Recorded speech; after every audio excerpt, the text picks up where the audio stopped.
Hey everybody, it's Pat Jones, and I'm here with another Turf Zoom brought to you by our friends at Aquatrolls. And I am overjoyed today to bring you my good friend Mike Morris from Crystal Downs Country Club. Mike, how are you? I'm doing well. Thanks for having me, Pat. It's Hey, always a pleasure. Oh, we'll see about that. We'll see about that. So when I think about Michigan, I tend to think about you first and foremost. There's a lot of great turf heads from Michigan, but I think that you have inspired so many people and been associated with a great club for 36 years now that it's pretty amazing. So I think you've got some things to tell people. But first, give me the 2-minute elevator version of how you got in this crazy business 36 years ago. Anyway. Oh my goodness. This could take up the whole half hour, but I grew up in this very town, and I started working for Tuck Tate when I was like 13 years old. Right. And he had a little golf course, 9-hole golf course, Frankfurt Golf Club. And I fell in love with the work and being outdoors and taking care of a golf course. Eventually, I went to school, got a few degrees, came back to working on golf courses, and did an internship at Crystal Downs Country Club. While I was doing my internship at Crystal Downs Country Club, the superintendent decided to go into golf course construction. I had known some of the people in the area. I was older at that time because I had gone to school for too many years, and they gave me a shot to be the superintendent at Crystal Downs for one season, and we'll see how it goes. And that was in 1987, and I've been there ever since. And so while I've been there, I've tried to stay engaged with the local groups, the local superintendent groups, and of course GCSAA and Michigan State University. And so it's been a good ride, and it's coming to a close fairly soon, I think. I'll be retiring in a couple of years, and it's just been wonderful. That's okay. That's a pretty good summary of 36 years. Now, let's take a step back. Let's take a step or two back. For those who don't know Tuck Tate, they need to go Google Tuck immediately, because Tuck was very important, not just in Michigan, but nationally, and turfgrass research and the USGA and stuff. And I thought very highly of Tuck, and I was honored to be a friend of his years and years ago. The other thing that people ought to understand is Crystal Downs itself and the culture there, and why it kind of went from the best kept secret in Michigan to being a consistently top 20 course over the years. Why is Crystal Downs so special? Yeah, that's a great question. It's special for a number of reasons. This best kept secret thing is really amazing. I worked just 2 miles away at Frankfurt Golf Course when I was a kid. Never set foot on Crystal Downs. I knew it was there. Some locals were members, blah, blah, blah. And then it went through a series of just a few different superintendents. It has been unchanged, over the years. It's just there. It's just been there. And Tom Mead was the golf course superintendent, first modern, I would say, golf course superintendent to work there. And he and the golf pro at that time, Fred Muller, recognized the golf course as being something very special. They had a common friend in Tom Doak, who also came out and kicked around on the sod. And this is a golf course that's just being minimally maintained. It is not, it was nothing like Oakland Hills of the same day of the 1980s and 70s. This place was really minimally maintained. But Tom comes in, and people start to recognize the great golf course architecture that was there.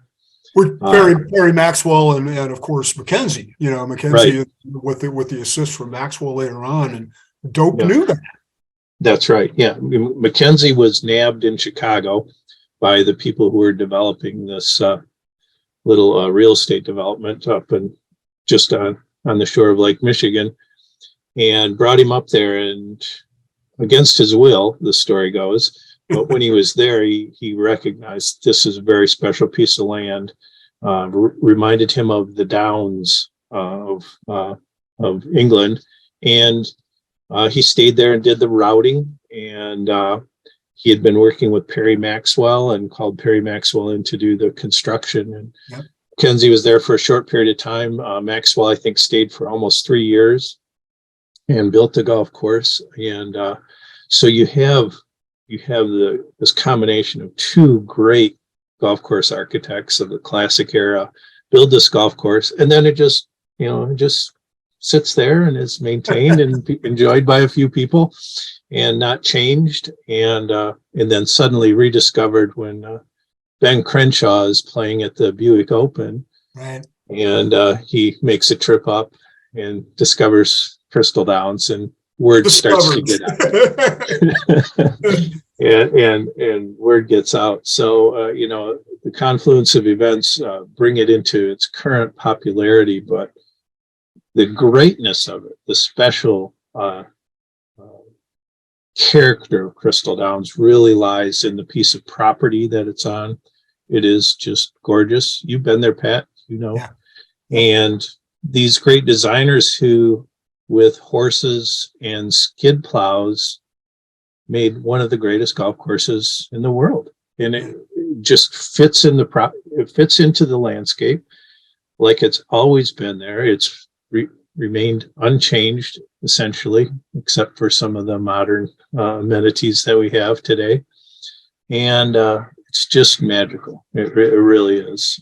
That's a great word to describe it. It is a magical place, and it is one of those, and Michigan has more than its share of really special kind of hidden places. Kingsley Club is another one that I tell people you have to go play someday. But I think the other thing that really I loved about your place is the culture and the members and how welcoming they were to some schmuck like me, some golf writers from Cleveland. Just a club that really understands itself. Yeah, that's true. The membership there is very special, and it's probably been the most rewarding aspect of my tenure at Crystal Downs is to work with some fantastic people, not just because of their economic success or their success in industry, but as you say, they're just good people who appreciate what they have. They're passionate about their golf course. They love that little corner of Michigan between Crystal Lake and Lake Michigan, and they're just happy to be there. And when you can put all those elements together like that, it just creates a wonderful, wonderful culture. You mentioned tenure, and being any place for 35 years is remarkable. But I think in our business, it's truly remarkable because things change, and there's been lots of trends and ups and downs in that 36 years. Why do you think that you were able to ride this horse for as long as you have? What do you contribute? What do you attribute that to? Well, everybody asks me that, Pat. I tell them no one else would hire me, but boom, boom. But honestly, there were times when I looked around, and first of all, nothing could compare that I was looking at. Secondly, my friends would say, Mike, you're going from the frying pan. Like, let's say I'm reacting to a particularly stressful time at Crystal Downs. Maybe that's when the gnomes and fairies and unicorns went on strike and didn't show up to do all the magical work at Crystal Downs. And I was stressed out. And my friends would tell me, you're reacting, you're jumping out of the frying pan and into the fire. Or they would say, oh, so you want to go from something that's known and you want to join the rat race out there. And those were good. I am thankful for those friends who called me on those things. Because I think a lot of the change that occurs in our industry is just that. Of course, there's upward advancement, but just changing a situation doesn't make it better necessarily. And it's been a wonderful place. I've built some long-lasting friendships there with members and staff. A lot of my staff has worked there for over 20 years. And, it's just a tight-knit community. So why would I, and anyone who's thinking about changing careers, you have to really ask yourself, well, why are you really doing it? Right. And there was no good answer why to leave. Yeah, I mean, sometimes it's fear. Sometimes it's things aren't as good as they used to be, or I'm worried about these changes in the culture, or this person coming onto the board, or whatever else. And so sometimes it's inspired by fear, but it sounds like you were able to kind of step back from that and remember all the good stuff too. That's right. And, it was a great place to continually grow and learn. When challenges came along, green speed was one of them, or maybe it was a new irrigation system. I looked at those as opportunities for continual improvement, to continue to learn, to continue to make people happy and provide the experience they want at Crystal Downs. So there was always that challenge ahead of you, and there was always the opportunity for a positive outcome. Yeah. And that's been really fun. The other thing that you've gotten to do, and I think about Michigan State and the turfgrass program there, and Tuck Tate, and maybe some of the things you learned from him about how we can take science and put it into the real world on a golf course. But you work with Tom Nicolai, who was the king of green speed, and spikeless golf shoes and a whole bunch of other things. Yeah. But you worked with him for a long time to look at how to get greens to be healthy and accept the kinds of conditions, the green speeds that members want these days. What are you looking back? What did you learn that was the most important thing from working with Tom all those years? Well, now there's another topic for a half-hour show, but I won't go down that road. Tom and I have a great relationship. And I think the thing that really clicked between Tom and I was his interest in how agronomics impacted the golfer. Now, we're always looking at how the fungicide attacks the fungus, or the insecticide attacks the insect, but he was looking at how golf spikes affect playability. Right. We looked at, in our study of green speed, wasn't just about how to make greens fast, it was how to achieve customer satisfaction, right, and have healthy greens. And so I love the way Tom has melded the golfer experience with scientific research. I don't know if there's anyone else out there that's doing it to the degree he did. And I think that's where we clicked, because I was always looking for ways to improve the customer experience at Crystal Downs. Right. And he brought the scientific approach as opposed to, just the artistic or the soft skills approach to the matter. 100%. And it was a fun ride.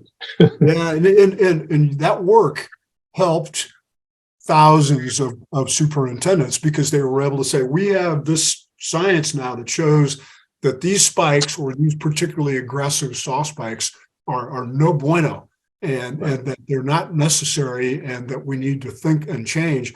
And that helped to start that revolution. And you think about where we were 20 years ago with surfaces and where we are now, and a big part of that is getting rid of those stupid half-inch metal spikes. That's right. And you should take some pride, so should Tom, that you guys helped to do that. Yeah, so what else is really cool about the Michigan culture? Because I'm obsessed with you guys. It's fun to come up there. The superintendent culture, I think, is one that has a lot of time on their hands in the wintertime. That hasn't been part of it for me. But how do you describe the Michigan turf head culture to other people? Well, it is a good group. Michigan has a lot of golf courses. It's number 5 in the country for a number of golf courses. The superintendents are very engaged. I think because of Michigan State, they They have a hunger for education. They have a hunger for camaraderie and learning about the industry. It's very special right now because we have a great leader for our state association, Adam Ikamas, who gets it. He has been a superintendent, and he is providing services that meet every need of a superintendent, whether it's the golf outing, whether it's education, whether it's fundraising for the university. Adam is doing it. He's connecting with the industry well. And this just isn't an Adam Ikamas commercial, but he is a vision-driven leader, and as such, he is a great model, I think, in his professionalism and his approach to the industry for other superintendents in the state. So we have a great leader in Adam, and we have guys like Jeff Holmes, who is at Egypt Valley, who is involved with the Golf Association of Michigan. He's involved with Michigan Turfgrass Foundation and the state association, and he always has been. He was involved as president when it was the Northern Michigan Turf Managers Association. He and I partnered there, and you have these people that are committed to the industry, making it great, making the people who provide good golfing experiences smarter and more effective. And, people like that are what make Michigan's a very special place. I know other states probably have strong leaders like that, strong examples, but boy, it really seems to be sticking here. Yeah, I think the connectivity with the university and the history of innovation because of Vargas and Jim Beard going back to the day and things like that, it's just been an amazing sort of collaboration between the end users and the teachers. And there's plenty of places where you see that, but I think Michigan got it right. And I think the other thing that the leadership with Adam and you and Steve Hammond and to create the single unified state chapter, which other states are looking at trying now, that was a very brave thing to do, but it turned out to be exactly the right decision. So yeah, I think there's a lot of innovation there, and I think it does go back to the university. So here we are. We're a couple old farts. And I get this question asked sometimes, and I'm sure you do too, is what do you tell young people coming into this industry right now? Because this is a unique time where there's never been more demand for talented young people. There's never been more opportunity for people to come in and get good mentoring and good training and more skills than they normally would have gotten from necessarily just a 2-year or 4-year degree. So what do you tell young people when you see them about, okay, here's where I think you might be in 20 years if you do X? Yeah. Well, I'm not that much of a prophet when it comes to where people will be. But one of the things that I tell people is, you've trained in turf management, and actually Tuck Tate told me this a long time ago. He said, you're going to learn about turf and you're going to learn about grass, but the big thing you're going to be doing as a manager is dealing with people. And so I tell every young person that I meet in this industry to learn and practice soft skills, communication, emotional intelligence, leadership skills, management skills, read books on them, put them into practice in any way you can. And in my opinion, there's a real deficit in that type of training. You can only train so much. It's not a real, like do this and X will happen. You have to learn these methods, and then you have to practice them in real life. But excellent management and communication skills are going to take a young person a lot farther than being able to identify a weed. I'm sorry. Right. It's the truth. The agronomics will come if you learn how to be a good communicator and you understand people. And, we were talking about earlier about, I always sort of challenge them to read some of the same books that their owner or members might be reading, and the Good to Great and 7 Habits of Highly Effective People and things like that. Because if you can speak the same language as your boss It's a good thing. So how about old farts? What do you tell the old farts like us who are looking for advice these days to the last 10 years of their career or whatever? What do you find they need to learn still at this stage in their careers?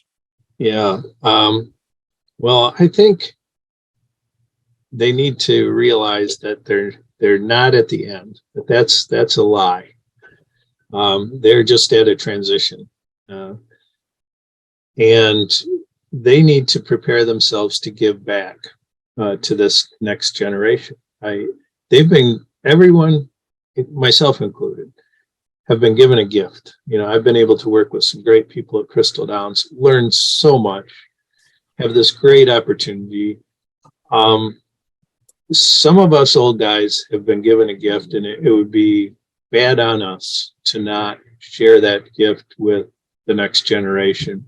And so prepare yourself to give back, give talks. You can share with students, go to the universities, tell them about your experience, tell them what you've learned, share with them your mistakes so that they don't have to learn the hard way. They'll learn things the hard way, but they don't have to do everything the hard way. And here's the other thing I would tell old turf pros: don't fret it. As you and I have discussed, Pat, superintendents identify strongly with their role as a golf course leader, manager, the person who puts out this beautiful product day in and day out, and loses sleep over it and gets excited about it and shows it off to others. We identify with our golf course. And when those sunset years start to approach, it's natural to start to work. What do I do now? Because you've identified with that so strongly. But I would say I would encourage you to not fret. And I've talked to a number of superintendents who are in my position, and it's kind of like, whoa, here we are. We're nearing the edge of the cliff. do we floor it, or do we turn around? The Thelma and Louise thing.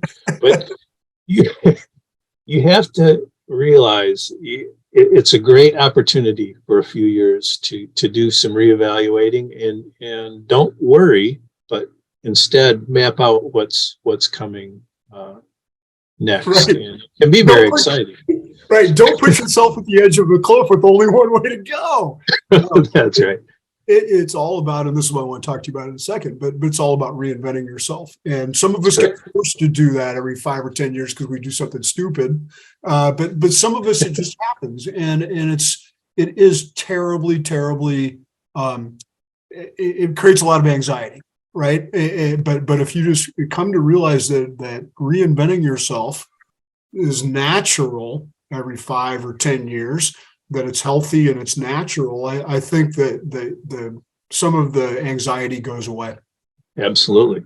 So you're speaking of which, you're reinventing yourself. So you're in this unique position once again because you're working with this magnificent club where you said, okay, I'm staying for X amount more time. Let's transition and identify the new superintendent and kind of bifurcate some of your job because you have a complex job now, but bifurcate some of that and get that set. But you're also beginning to think about that reinvention of yourself and what you might do next. Tell us a little bit about what your new enterprise is going to be and what you hope to do to help your colleagues and your pals around the country. Okay. It's www.michaelmorrisconsulting.com. Well done. I plan to put together a little consulting business of my own. And this is after quite a bit of thought and exercise, but it's not going to be the typical agronomic consulting. There are a lot of excellent agronomic consultants out there, and there's no shortage of that. And you certainly don't want me messing up that group.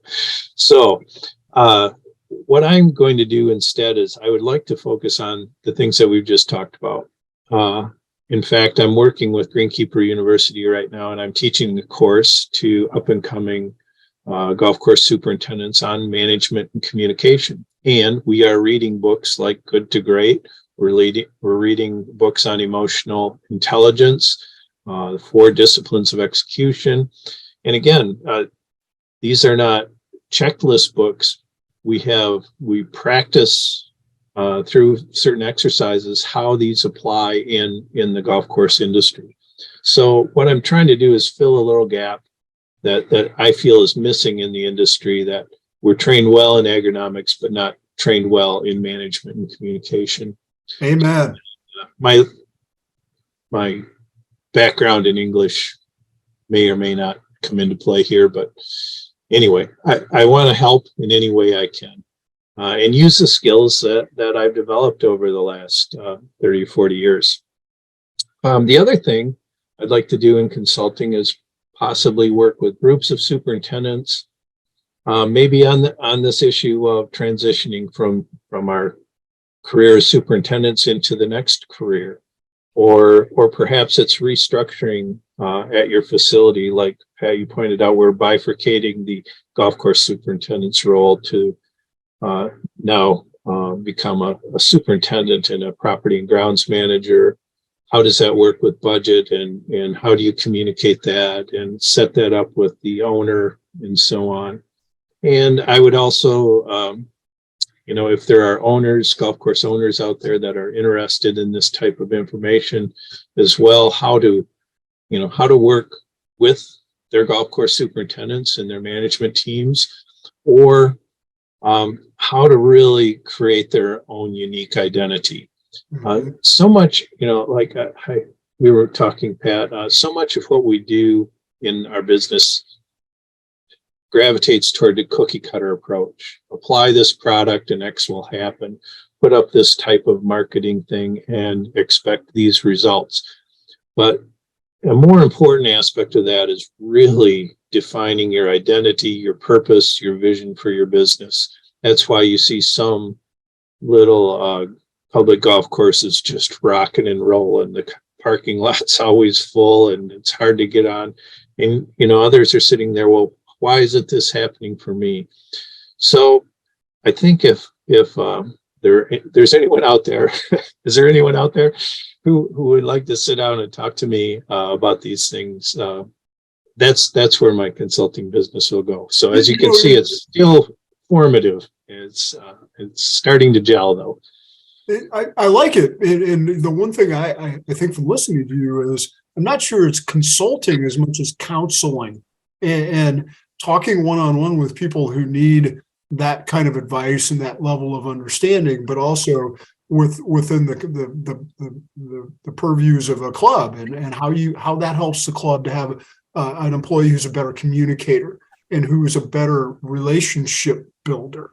Because I think relationship building is an undervalued soft skill, as you call them.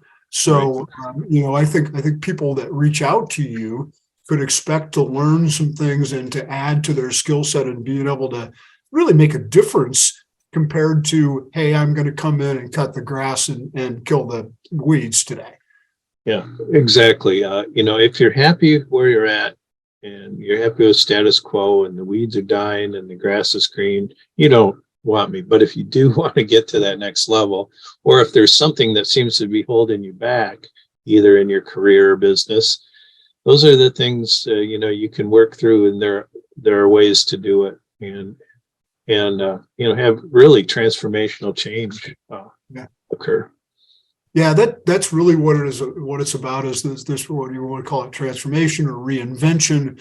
But understanding that, frankly, it's not natural for people to spend 36 years at one job anymore. It doesn't happen very often, and right. That you prepare for the fact that things will change. And believe it or not, there's life outside of turf maintenance. Some people find that it's time to make a change, and so I think even counseling them in that respect could be good. So we'll make sure to include your website. But I do want people to reach out to you because I do think you have some unique perspectives on those soft skills and those things that are really honestly what matters most when you come to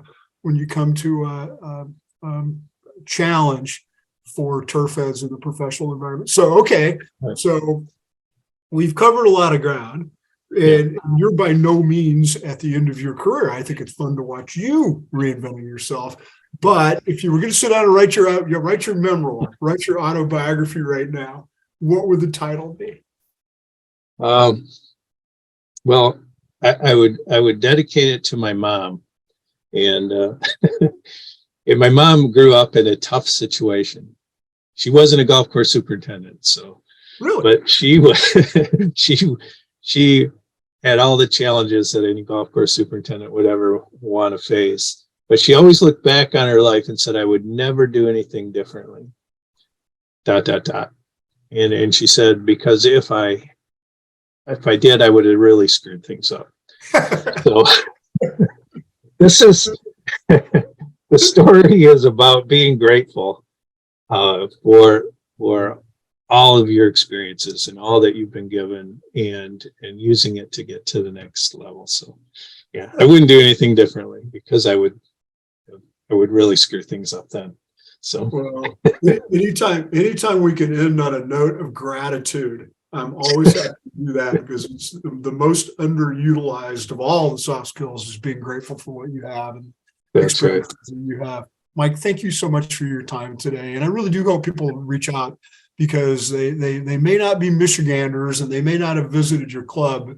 I think they've heard about you and some of the special things you've accomplished. So I hope they do reach out to you, because I think you have a lot to offer.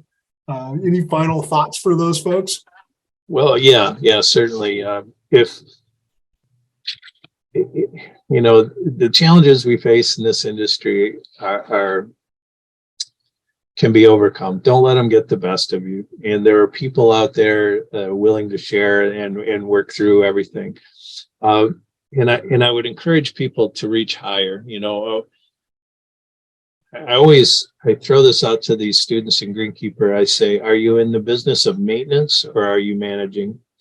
Are you keeping things status quo and just hoping nothing will change, or are you managing upward? Are you taking advantage of the challenges that are put before you and the opportunities that are put before you to achieve new and great things, to bring more happiness, more joy to your customers or to yourself? And so anybody who is interested in managing up, I'm more than happy to talk to you. Outstanding. Outstanding. I love that.